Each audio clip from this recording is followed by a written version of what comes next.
의대 정원을 증원하겠습니다.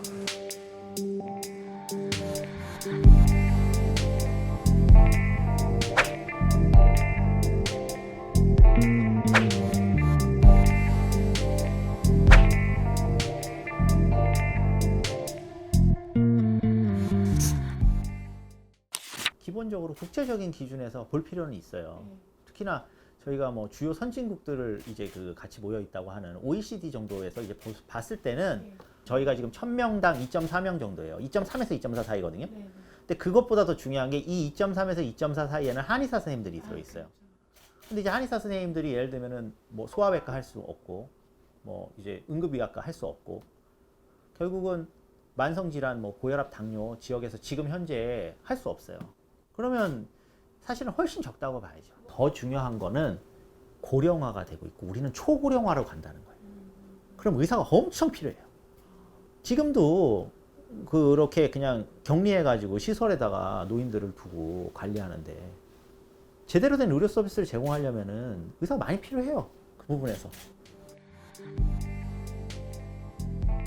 실제로 응급질환이나 뇌졸중 같은 뇌질환으로 사망하게 되는 비율이 강원도 영구, 서울시 동남풍도보다 2배 이상 높습니다.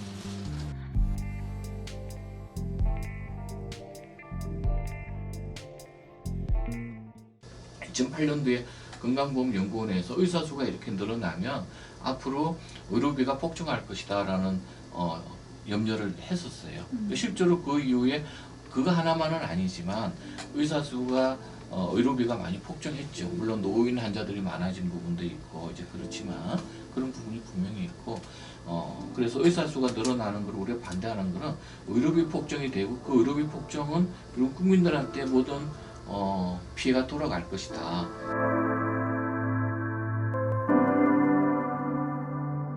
전 삼성병원인데도 지금 소아외과 환자가 없어요. 애가 안 태어나기 때문에.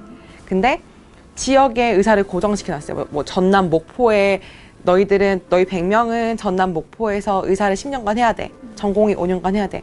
전공의는 많은 환자를 보고 배우고 이렇게 많이 하면 할수록 똑똑한 의사 되는 건데 거기에 갈 환자가 얼마나 될까요? 거기서 5년 수련 받은 외과 의사랑 서울 저희 병원에서 5년 받은 수련 외과 의사랑 환자는 어디를 가겠어요?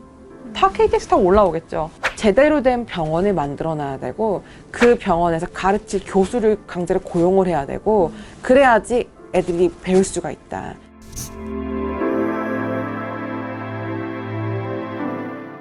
내외 산수를 옛날에는 내과, 외과, 산부인과, 소아과를 하면 그 당시에는 우리나라가 못 살던 시기이기 때문에 급성기 질환이 되게 많았던 거예요.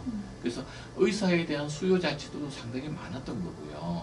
그런데 지금은 그런 보상이 내외산수 같은 필수 의료를 하는데 주어지지가 않는다라는 거예요. 제일 문제는 수가 자체가 너무 낮은 거예요. 예, 그래서 병원에서 내외산수를 하는 의사들을 적절하게 뽑고 그 사람들을 좋은 일자리를 구할 만큼 병원이 일자리를 만들지 못하고 있는 거예요. 그 다음에 두 번째로는 법적인 문제가 너무 쉽게 남발이 돼요. 의사가 의료행위를 했는데 형사고소를 당하고 형사소송으로 법정 구속이 되고 이런 상황에서 누가 바이탈, 생명을 다루는 과들을 누가 하려고 그러겠습니까?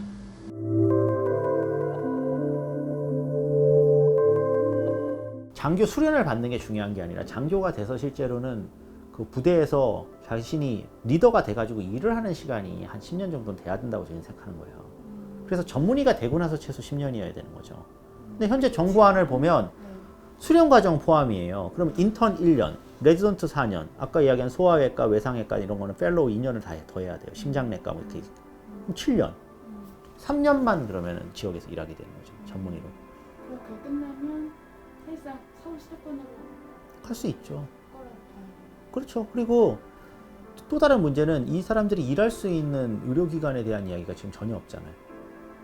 그러니까 한국은 의료기관 자체가 지방으로 가면 적은 거잖아요. 그 지역이 인구 밀도도 낮고 이제 민간에서 사실은 병원 짓기가 애매한 지역들이잖아요, 다. 그래서 뭐 분만 취약지가 생기는 거고 응급의학 취약지가 생긴 거 아니에요. 그러면 여기는 공공에서 병원을 만들어서 이 정도 인력은 상시 여기 상주시키겠다 전문의를 이런 계획이 있어야 이 사람들도 여기서 일을 하게 되니까 문제가 없는 거죠.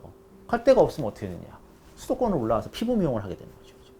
저희가 주장하는 거는 진짜로 그렇게 지역에 묶어놓고 싶으면 공무원화를 하라는 거예요. 그래서 걔네들을 책임지고 국가가 나중에 실력 없는 의사 공무원이 아니라 나라가 보장할 수 있는 질을 관리하고 나라가 워낙에 강제적으로 이렇게 배치도 하고 공무원은 그렇게 할 수 있잖아요. 배치를 할 수 있으니까. 중요한 부분은 의사를 얼마나 양성할 거냐라는 것의 기본적인 구조는 배치를 어떻게 하고 어디서 얼마나 필요할 거냐라는 계획인데 현재 제일 문제는 사실은 이 부분에 대한 명확한 상이 없다는 거예요. 이제 국가에서 말하는 감염내과 의사, 소아외과 의사, 흉부외과 의사. 소아외과 의사를 가르칠 수 있는 병원이 거의 없어요. 왜냐면 지방에 소아외과 환자가 없어요. 근데 우리 병원이 그렇게 대한민국에서 제일 크고 잘 가르치는 병원이라고 하지만 소아외과 의사가 수술을 많이 하냐? 아니요. 소아외과 수술이 없어요. 애는 태어나질 않고 태어난 애들은 기형아가 아니에요. 수술을 하면 기형아가 태어나자는 기형아가 안 태어나요. 왜냐면 이제 산전 진단이 너무 잘 되기 때문에 아예 태어나질 않는 거예요. 큰 기형을 가진 아이들은. 그래서 수치라는 거 통계적인 수치를 봤을 때 소아외과 우리나라에 48명밖에 안 돼? 헉, 너무 적어 하지만 실제로 소아외과 환자가 없기 때문에 그건 적은 수치가 아니라는 거 실제로 봤을 때. 외과 의사가 우리나라에 몇 명이 필요한 것인가? 흉부외과 의사가 우리나라에 몇 명이 필요하신가? 그냥 단순히 50명 너무 적어가 아니라 전체 우리나라 인구 중에서 흉부외과 병을 가진 사람이 몇 명이고 수술이 몇 개가 필요한데 지금은 몇 개밖에 안 돼서 사람들이 얼마큼 기다려야 된다. 그런 것들을 좀 조사해달라고 계속 요구를 했었어요. 늘리는 거 괜찮으니까 늘리고 싶다는 거 얘기하되 법안 지금 막 밀어붙이는데 그게 아니라 처음부터 다시 조사하고 천천히 늘려보겠다. 의사들이랑 간호사들이랑 다 같이 논의해서 부작용은 뭐가 있고 뭐가 필요하고 다시 조사하겠다. 그러면 된다가 저희 의견이거든요.